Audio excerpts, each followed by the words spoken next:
Hi everyone, welcome back to this channel. So in today's tutorial, we will be seeing how can you fix your Denon receiver not showing video. So here's a guide for your HDMI output resolution, HDCP and input assign.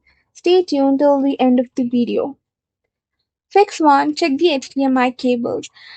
Make sure the HDMI cable from your device to the Denon receiver is firmly connected. Also check the HDMI cable from the receiver's monitor out or HDMI out. Fix 2. Select the correct input. On the Denon remote, you can press source select and choose the HDMI input your device is connected to. Fix 3. Check the TV input. Use the TV remote to select the HDMI port connected to the Denon receiver. Fix 4. Restart everything. Turn off the TV and Denon receiver and as well as the connected device. Unplug them for about a minute, then plug them back in and turn them on. Fix 5. Try another HDMI cable.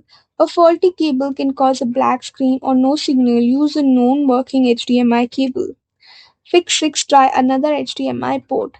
Connect the device to a different HDMI input and the Denon receiver and select that input. Fix 7. Check the video settings. Open Setup, go to Video and then select HDMI setup on the Denon and make sure HDMI video output is enabled and set correctly for your TV.